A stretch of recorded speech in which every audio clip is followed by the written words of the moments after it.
Okay, thank you, Kathy.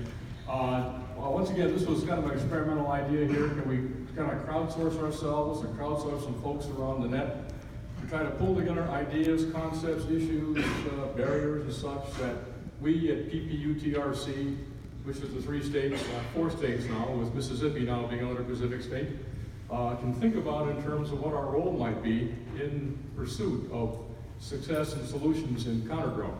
And so again, we've got some folks on the line. I'm not sure how many, Sean? We've got 3 people, but I'm not sure if they can talk yet. So let me fix the audio. Okay, if you can let them hear this. Yeah, they can hear this, but I think they're still, they need to change a couple things here.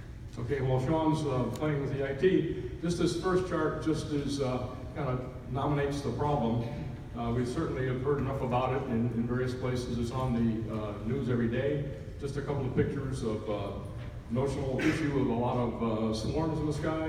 There's in the lower right is a notional solution of ground-based detection and some kind of action. And then of course in the middle is us, PPUTRC. What are we going to do about this? Next chart, if you will, Sean, while we're waiting.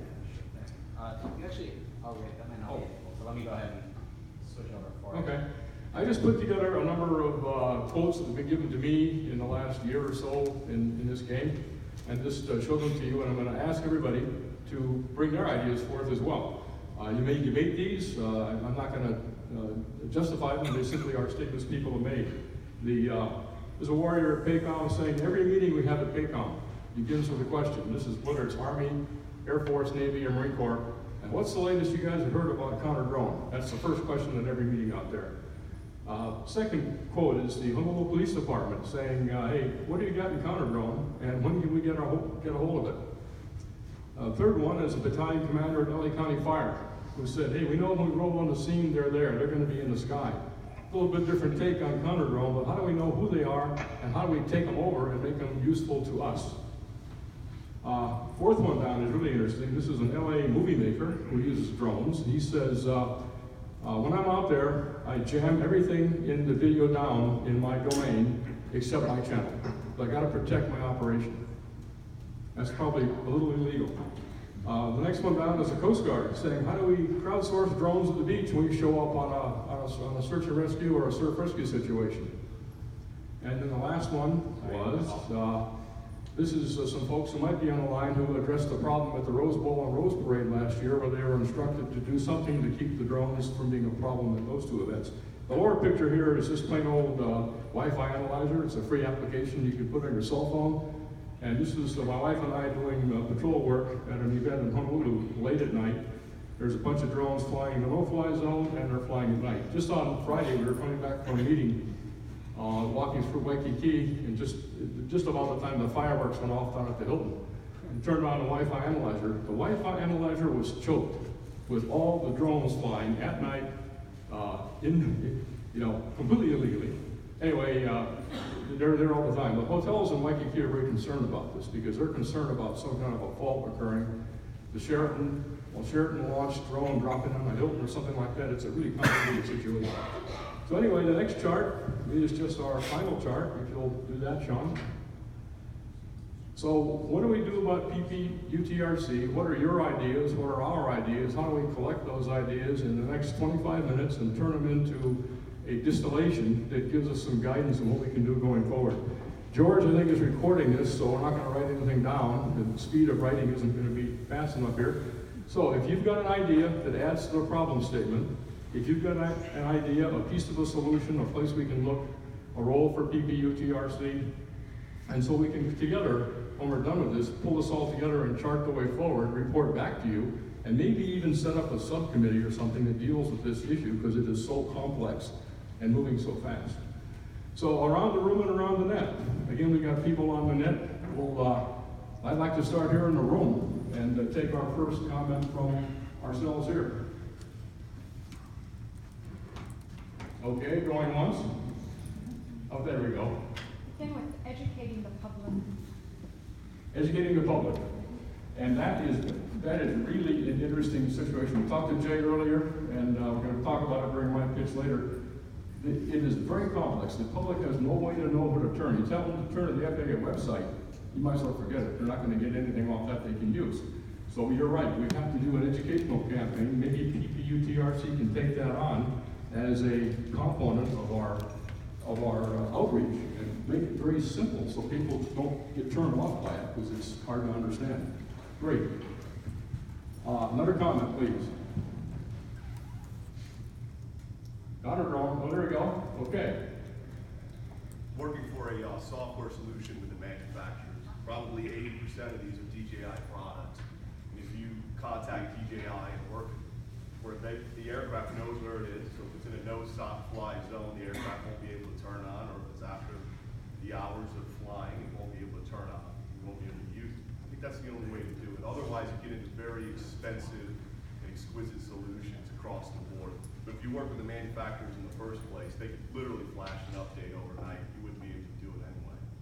What you're suggesting is get the manufacturers to voluntarily contribute to a reporting system based on GPS location and time of day and this sort of thing, and their identification number that would then enter into a database somewhere, and people could identify whether there's anything going wrong that's nefarious. Did I get it right? I'm not sure if you got it right or not. What I'm saying is it wouldn't be able to work. It's more than just that. DJI already does location-based lockouts where you can't take off in certain locations. They do have ways around that if you're in the developer program. But he's saying even more, you could do that based on time of day. If you can. If they're not allowed to fly at night, DJI can lock them out from time of day based on the time zone that it's in, based on the GPS location. So he's saying that the manufacturer can make it, if I understand right, manufacturer can make it so these guys can't actually fly where they're not supposed to. Do we have any place in our collective experience other than prescription drugs that are controlled in a similar manner so that we know what is out there, we know how they're being used, and the reporting is done to generate trends? I don't know the answer to that. Prescription drugs does fit that picture. Commercial aviation. Commercial aviation is heavily compliant. The public is generally not compliant, so that's part of, goes back to education. How do you take people who are not compliant and don't wish to be compliant, change their behavior and make them compliant? So we have a behavior change factor here as well. Yeah, so if you make it so that manufacturer, the software inhibits, there's a lot of these DJIs you can modify to be able to fly at night. And that's a post-production modification. So there's got to be some ability to positively affect that. And I don't think the answer is to let the FAA give you a new piece of software. Okay, so you're talking about some kind of a built-in protective device that if somebody messes with the software, it shuts down, or something like that. All you gotta do is add lights to a DJI Phantom to be able to fly it at night and get approval to do it. So that's not that hard. I mean, we've done it and got going, so. Again, that's a sort of a compliant way of looking at things. A malicious person would want to do that without any of the declarations and such. So you're asking for, are there any active systems of this nature in use today? So you're asking if there's any active situations, active technology using this type of geofencing and time of day exclusion. I have a Ford Edge that has that capability today. And it's a 2014 model, and any of your SUVs from the Ford company has that capability. You can restrict the geographic use, you can restrict the time of day, you can restrict a whole different set of parameters on the vehicle. Speeds, power settings. Another example of a compliant control system or a compliant reporting system and a prevention system, a lockout. The only disadvantage is the parameters have to be set before you activate the system. Sounds like that system is probably easily worked around by a malicious intent. This is a very compliant system we're speaking of, as opposed to one that's going to be watching over people who want to. Except that the person setting the parameters controls them, the vehicle operator has no access. Say that last part again? The vehicle operator has no immediate access. Okay, so an operator independent system of some kind, it's an oversight protection system of some kind. Exactly. Again, that would require a standard and some form of voluntary compliance on the part of the manufacturer, some kind of training on the part of the users. That's all doable. For the application you're looking at, yes. Let's turn to the folks on the web. If we have, unless our IT guy disappeared. My own. John, are you there? I'm here, can you hear me? Oh, wait, we got you, yeah. Who do we have online? Hey, Okay, why don't we go from west coast to east coast to keep this thing orderly? Okay, my comment is, if you want to find the closest thing to the commercial problems that we have, I would say automobiles is the closest thing to, I mean, anybody can make an automobile in his road, but if you get caught, you're in trouble. Same sort of thing with a drone. Anybody can make a drone in his road outside of the compliance, but if you get caught, you're in trouble. So, you know, it's basically, I don't think we'll be 100% solution until we have the same kind of infrastructure that we have for automobiles. That includes insurance, that includes police, that includes regulatory, that includes licensing, that includes physical checks, like smog, everything, right? So this is a commercial consumer issue that's very large, hundreds of millions of people. So we won't be complete until we're there, but certainly right now, you know, you can, for example, the avionics in most of the drones can be managed with about 80% accuracy with the same kind of avionic control. So you can get partial solutions, but to be able to get 100% and guarantee that you're going to be able to have a counter drone, you're going to have to do something like the guys in Reno, the Sierra Nevada guys, where you basically shut down waveforms. You know, that's the only way in my mind you're going to be able to do these. For the audience, that's John Mullen at Chromia in San Francisco, who is a major contributor to cyber solutions in the country. And so John's putting his cyber hat on here. John, we ought to take one more crack at converting that into a role that our Pan-Pacific UAS test range complex could take on. Well, first, I'll go back to your requirements here, if that's okay. And you look at those requirements. You know, you look at the questions. One is counter drone for Honolulu PD. PD, they want to stop any kind of drone that comes over the hill. And not only that, they're going to want that Bergen solution that says, once you see a drone, push a button and find out where that controller is. I think that's what the police are going to want. The county fire is going to want to take over. They want to take over drones. How do you take over drones? That's not going to be easy. You can push them out of the way, but you're taking them over. And now this guy who wants to jam everything, as you pointed out earlier, that's not legal. You can go to jail for that. So I think you look at each one of these requirements. You got the Coast Guard with Bill there in the Coast Guard Island. He went through water rescue. These are a bunch of different kinds of requirements here that I'm not sure you can satisfy them all with one kind of set of solutions. But I would think, you know, pick some of the most typical ones, and I would say Honolulu PD is going to be a really big one. And then build a test case around that for our pilot environment, for first responders, police, and fire. I would go after that one if I were in charge of it. Okay, John. Mark? Nevada? Well, going along with that, what John was saying is the same thing is for all the between the police, the fire, everybody else, and not only that, but each department, statewide, countywide, they all have different rules and regulations that they're playing into. So what we're looking at is maybe with the PPUTRC is more of a facilitator for what, when it says defining the role of getting everybody together to see what the common ground would be, and in a phase type situation is doing this, because I agree with John, is somebody's going to want to be out there to just knock everybody out of the sky. Somebody else is like, they said they want to help in a rescue situation. We just have to find that common ground and define those requirements. So I agree with John. Maybe not take the hardest route, but take one where we could determine what that common ground is between all of those departments and start that way. That's great. That lets us start easy and with the crawl, walk, run approach, and take things that we could sample from all of our constituents in our states and understand what that most common need is and start with that. Great. Who else do we have online? This is Andre Dumas online. Andre's at Aerospace Corp in LA. Took care of the Rose Bowl situation last year. What do you want to say to us, Andre? Well, you've got this middle bullet, suggest a piece of the solution. Aerospace, for those who may not know, is a nonprofit, federally funded research and development center. And we've been looking at various kinds of technologies associated with counter-drone, the problem itself. And we're sort of settling on, we need to assess the risk from illicit drones to facilities, personnel, to geographic extent like borderlines, and even to intellectual property as we talk to more and more people in the federal and local and state domains.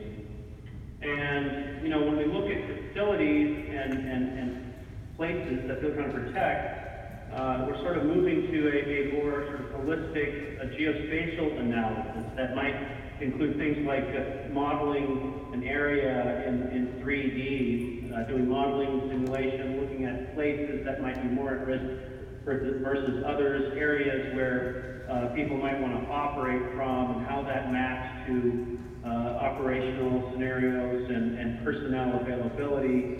And can you add certain kinds of responsibility to people who are going to be in that particular area anyway, in order to do things like, okay, based on the kind of place that you're interested in protecting, of the technologies that are out there for countering EO, IR, RF, acoustic, radar, etc., what is the best fit for this particular situation?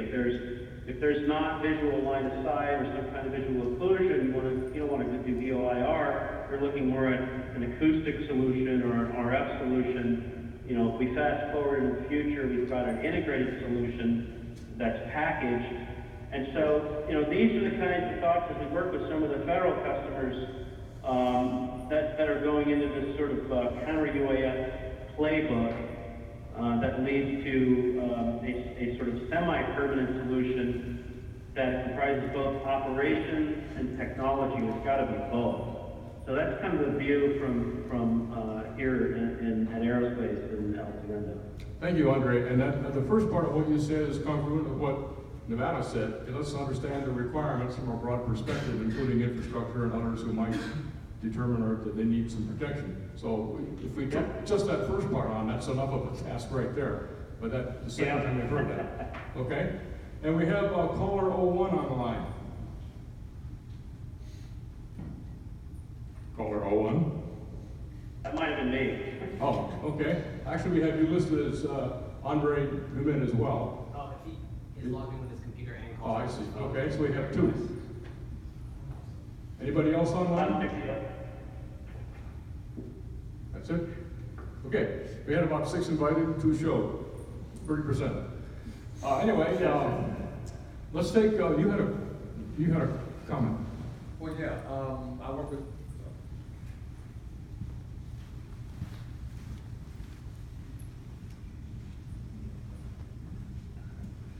there's a lot of, the MITRE did a counter-drone warfare test with several countries recently at the Quantico base. And obviously the FAA decided to go with the 3 UK companies for counter-drone warfare. The Russians, the Israelis, others have counter-drone stuff. The question is, has anybody discussed about, is there a place to bring in innovations and be like a knowledge base or a test and evaluation fielding house that looks at all the aspects of counter-drone warfare, including the human dimension? So does that suggest that there is a repository somewhere that we can tap into? No, it needs to be built. Ah, okay, it needs to be built, which kind of goes along with the comment that Nevada made. The requirements need to be assembled as well. So the database and the requirements could come together. Yeah. And maybe DPUTRC could stand up and take that on for the 6 or 7 states we represent. We'll look at it, we'll discuss it. Okay. That's what you're here for, Kathy. I heard a Board of Advisors meeting. Ted, I have a question if I can. Go ahead. Okay, this is John Mullen. The last comment, I like that a lot, but I want to get a little bit more refinement on what it was.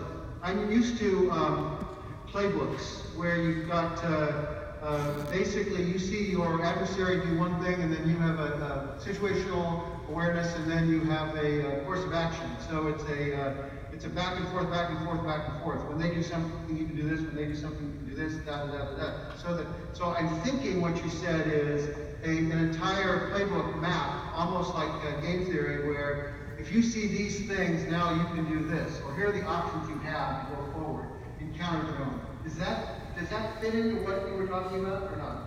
Yeah, it does. It definitely does. In fact, my friend is actually doing this with students right now. He's building counter-drone gaming scenarios. His name is Dr. Ernie Paler with World Tech. And so we're already involving students in this. The other piece of this is, and when I went to a cyber thing at the Intel networking luncheon, I asked people, do you know what's going on the dark web and drone warfare? And I got stares. So that's a whole other aspect of this that has to be looked into, because the majority of the people taking control of our drones today overseas is on through the dark web. Right. Well, we do have a very extensive game playbook developed by NSA. It is open, I mean, it's not classified, but we do have a very extensive course of action and situational awareness and back and forth, many pages that we can share with the team for sighting. And it does include a lot of things that could fit in here, but it's not specific to avionics and drones, although you could plug that in. Well, yeah. Okay? The group down in Tampa, Florida with the Air Force, with the MacDill Air Force Base, that's where my friend is. Yes, I know. Yeah, so do you know Longview Projects get processed? No, I've dealt both with SOCOM there and CENTCOM, and we've Okay. got products in the labs there. Well, he's looking for somebody who wants to build a knowledge base, because he's done research around the world, and he's kind of like a knowledge base for SOC. So it would be great to have someplace to go that not only build a knowledge base, but he's right, the playbook, run those scenarios. That would be great. Yep, exactly. And they're a great group to work with. Yes. Okay, I think that exhausts our people online. We got room for one or two more comments here from the floor before we turn it over to Kathy to summarize it up, determine our action forward. Okay, Kathy? I think what we heard is requirements that our states might understand from whatever perspective they might come. And we heard that the accumulation of that into a knowledge base of some kind to be later attached to a frame of reference that lets capabilities come in and technologies come in to address it. That's what I heard is like a two-step process here. You definitely heard that, but one of the things you forgot to mention that you had mentioned earlier is in terms of developing techniques for testing and trying to evade counter-drone is use drone racers. Did you want to go further on that idea of yours? You got it. Got it. Okay, so drone racers are known, of course, for their agility, speed, willingness to try all sorts of crazy things to avoid, evade, etc. And so be able to respond that quickly to a challenge and see if they can fly low, close to ground, around things, penetrate defenses, using the skills that they've developed in the drone racing, aerobatics, etc., was an idea that Ted and others have brought forward as a potential way to work some of the counter-drone issues and do some of the testing. It also, of course, will engage every single student on the face of the planet who, give me a challenge of trying to get through this thing, get down this thing, defeat somebody. It's the ultimate in video games. So that was something that had been brought forward as a potential thing that we might want to do with kids in terms of working some of those angles. What Kathy referred to, and I had my pitch later on today, but we were identifying that basically drone racers are doing detect and avoid, see and avoid through a surrogate mechanism of some kind, and they convert one-dimensional information into three-dimensional decision-making on the fly and try to get around the course really fast. That looks like see and avoid or detect and avoid, and it also looks like a great way to test these counter-drone systems, get the guys who are really good at getting through defenses, and that then turns into an academic competition that we could get into. Anyway, we have come to the end of our half-hour period. I want to thank Andre and John online, and we had a couple others we can maybe serve their interest separately. But I think this worked out. I think we have a couple of good elements of a going forward plan that PPTRC can take on. Nevada and Kathy. All right, so with that, we'll be talking with Hawaii since we want to be able to make sure that we address what's being done in counter-drone issue for them. And so those of you who have knowledge on that front, talk to Ted. But we are at break, so I would like to have everybody back here at 1500 hours. So you've got half an hour to decompress, relax, and then we're gonna go in